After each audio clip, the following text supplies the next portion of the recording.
Have you ever felt like you're not part of the in crowd when it comes to watch collecting? Or maybe you felt like you're too embarrassed or intimidated to show love for a certain watch because it's not the most expensive one out there? Or maybe you just feel like you don't know enough about watches to really be considered a collector or a horologist? Well, if you're having any of those feelings, chances are it's because of Hodinkee. That's right, the Hodinks out there, the Hodinkiers, we'll just call them Hodinks. In my opinion, it's the Hodinks out there that have contributed to this kind of general negativity within the watch world. I'm going to explain all of this in today's episode. By the way, guys, we're going to do a wristwatch check at the end of the episode, so please comment now. Guess which watch you think I am wearing at the moment. I'm going to show you at the end. It is 2:27 p.m.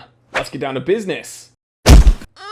The T3 Shop Black Friday sale's going on midnight, November 25th. That is right after your Thanksgiving dinner. Don't miss out. Use this coupon code T3Thanks and save yourself some money. We sell out every single year, and people complain that they don't know about the sale, so I'm giving you fair warning. Don't miss out. In my opinion, Hodinkee is failing amongst most watch collectors nowadays because nowadays Hodinkee isn't really about watches at all. You see, they started out as a watch media site talking about various watches, and it was really interesting, and they had nice photos, and they got access to some really cool watches. But then they really shifted into being more of a store, and then now like a wristwatch insurance purveyor. That's cool. I mean, hey, I'm impressed and inspired by the progression of this business. I think it's cool that they found a new way to make money. I think that that's a good thing. And I don't think that them talking or selling, expensive items is necessarily negative, except, that $6,000 travel clock was a joke in my opinion. But like, I watch auto journalists that talk about really, really expensive cars that I can't afford. I follow other watch guys that talk about incredibly expensive watches that I probably will never be able to own. And it gives me inspiration. It gives me access to an experience that I probably won't be able to have myself. If I see someone driving an old Ferrari, like an F40 or something that I absolutely love, I don't really have that ability to go out and buy one, so watching an auto journalist like Chris Harris or something talk about it, that's really cool. Or watching someone talk about a Rolex 6062, my favorite Rolex ever. I'll probably never ever be able to own one,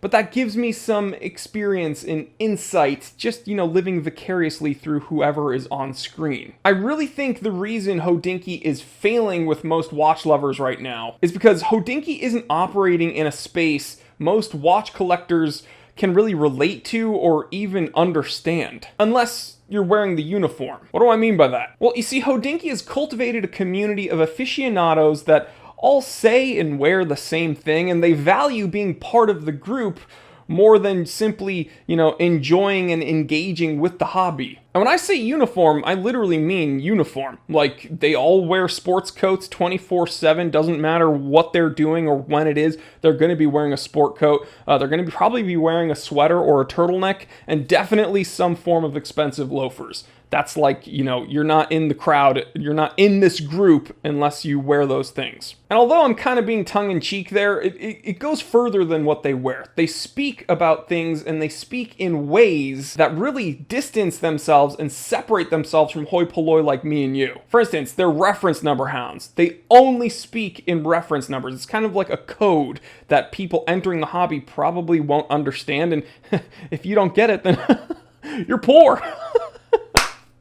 It's my impression of a Hodink. But then it comes to the darker side of things. Something strange is happening at Hodinkee. You see, a couple weeks ago, I made an episode about an article where this aficionado, his wife was in labor, they jumped in the car, they drove to the hospital, he realized he wasn't wearing a watch that he wanted, so he turned around, grabbed the watch he wanted. His wife was complaining the whole time, and then he was wearing the watch he wanted when his kid was born. That left a bad taste in my mouth, and judging by the comments in that video that I made complaining about that article, most people agree that's kind of just bizarre. Like, we love watches, but we put our pregnant wife and newborn child first. Like, it's just weird. And it was when I released that episode that my viewers sent me an earlier article from just like a few months earlier. And it is definitely the beginning of the end for Hodinkee, in my opinion. Years ago, just before sunrise in San Miguel de Allende, I listened to the CEO of a large American media company describe the reinvigorating effects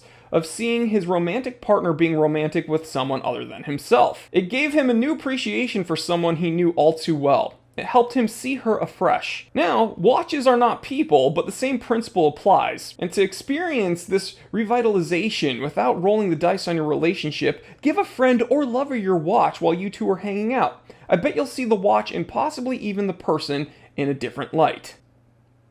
They're cucks.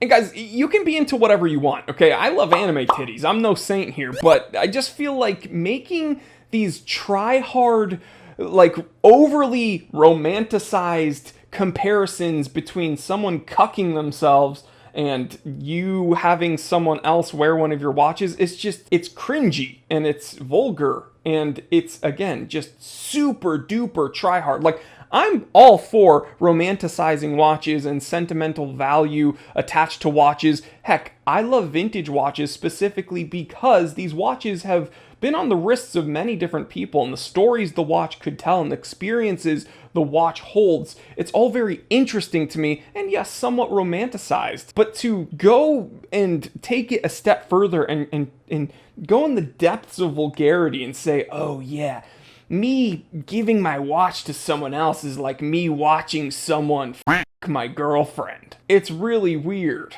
So guys, I have tried to build a community that people can identify with, and in some ways this community has transcended wristwatches. It's been going swimmingly. It's awesome. I love interacting with a bunch of people from various different walks of life and belief systems, and we don't all agree on the same things. But one thing we do agree upon is this accessibility and inclusivity. And when I say accessibility, I don't mean we only talk about affordable watches. There's dudes in my Discord that have Richard Mille watches. I'm looking at you, Papa Shark. There are people that are throwing ridiculous money at watches. I'm just saying, regardless of the price range or tax bracket, we're all very accessible to one another, and we make the hobby fun. And listen, if someone at Hodinkee watches this episode, they're probably not even going to disagree with anything I've said because their goal isn't to be inclusive. In fact, their goal is to be exclusive. They don't want us to understand what they're talking about. They don't want us to understand the way they do things or the way they live their lives because they want it to be a small group of aficionados. They want it to seem very, very hoity-toity, and oh yes, you want to be in the in crowd? Well, how many reference numbers do you know? Oh really? You're an horologist? Name every watch. Go for it. I'll wait. We're a chronograph. I'll time you.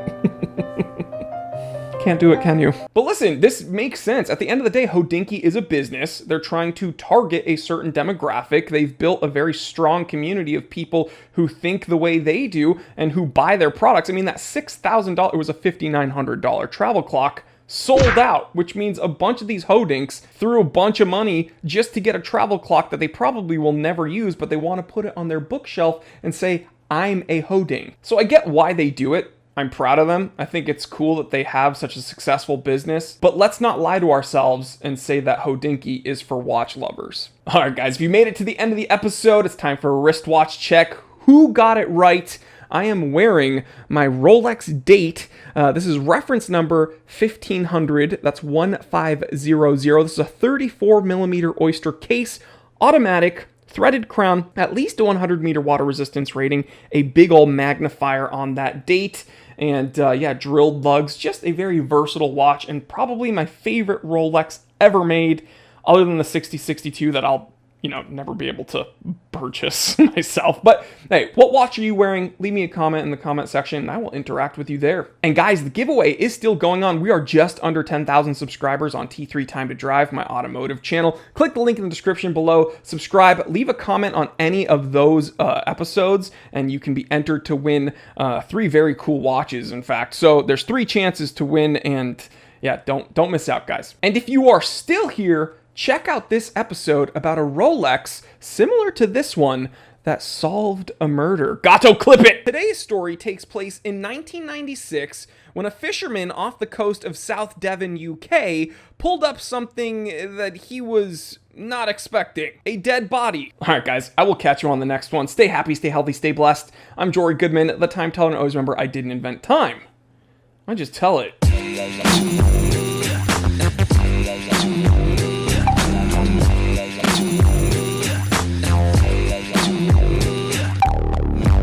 Bada bing, bada boom. Mr. Worldwide when I step in a room.